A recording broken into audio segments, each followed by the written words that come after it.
খুবই ডেঞ্জারাস অবস্থা। এই যে গাড়া জয়েন্ট থেকে ছুটে গেছে, এই পাশে প্রেশার পড়ছে, ওই পাশ থেকে ছুটে গেছে। যে কোনো সময় দুর্ঘটনা।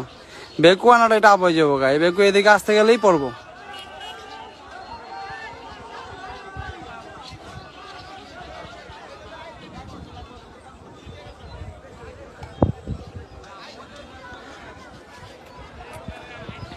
খুবই ভয়াবহ অবস্থা। এই যে এরকম লেভেল ছিল, ওই গাড়ার উপরে রেখে কাটতে ছিল, একটু এই এক পাশে প্রেশার পড়ে গেছে, প্রেশার পড়াতে আরেক পাশে গাডার ছিঁড়ে গেছে।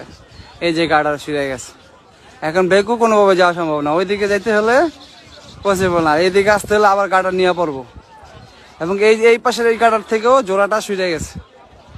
এই যে এই পাশের গাডার থেকেও জোড়াটা ছিঁড়ে গেছে। এই যে গাডারটা এইখান থেকে এটাও জয়েন, এইখান থেকে ছিটে যাবো। কি যে আল্লাহ ভালো জানে। খুবই ক্রিটিক্যাল একটা মুহূর্তে আছে।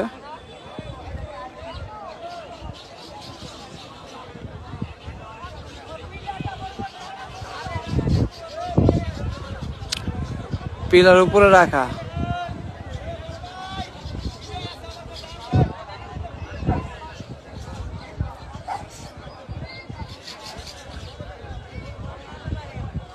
খুবই ভয়াবহ একটা অবস্থা।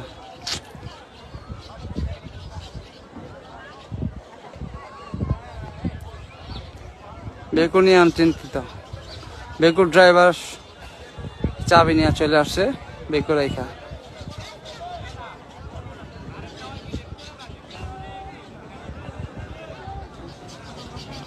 এই বেকু এই পাশ আনতে গেলে একটা রিক্স, আনাটাই অনেক কষ্টকর। এদিকে বেকু নামাবে, বাট এদিকে কিভাবে যে নামাবে। এইখান থেকে এদিকে বেকুটা আসতে নিলেই দেখা যাবে পুরা বেকুর প্রেশারটা এই গাডারে পড়বে। এই গাডার থেকে পড়লে এদিক থেকে গাডারটা ছুঁইটা এসে পড়বে।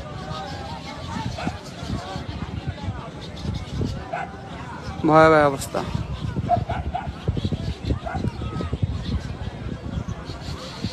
ব্রিজ ভাঙার কারণে আমাদের বিকল্প পথ, এই যে বিকল্পভাবে আমাদের ট্রলার ধরাই দিছে।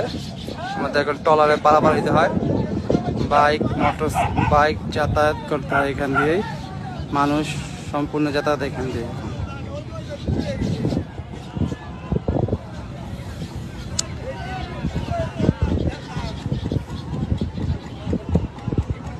গাড়িটা ছোড়ার সাথে সাথে কাকগুলো একবারে উড়াল দিয়ে সব একসাথে।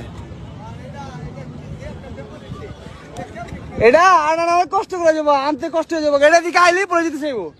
এই যে এদিকে আসলে ওই দিকতে ছুটে যাবো গাড়ারটা। এই জায়গায় কিন্তু ব্রিজ বানানোর সময় অ্যাক্সিডেন্ট হয়েছিল, এই গাড়ারটাই যখন ব্রিজটা বানাইছিল এই জায়গায় ভাঙ্গাই মানুষ মারা গেছিল, সেম এই জায়গাটাই। এই মিডল থেকে এই ব্রিজটা যখন করা হয়েছিল তখন এই মিডল জয়েন্টটা দেওয়ার সময় গার্ডার খুলে গেছিল, শাটারিং করছে, শাটারিং খুইলা গার্ডার পড়ে গেছিল গা, পরে মানুষও মারা গেছিল, একজন না দুইজন জানি। ঠিক আছে, 1998 99-এর দিকে সেম এই জায়গায় আবার একটা দুর্ঘটনা গল্প মনে হইতেছে। অল্পতে বাইচা গেছে, নয়তো দেখা যাচ্ছে বেকু ঠেকু নিয়ে একবারে নিচে পড়ে যেত। ঠিক আছে, আল্লাহ হেফাজত করুক।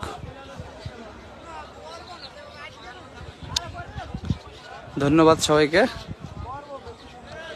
ভিডিওটি দেখার জন্য, এবং সবাই দোয়া করেন যেন সহি সালামতে বেকুটা নিয়ে আসতে পারে। আসসালামু আলাইকুম।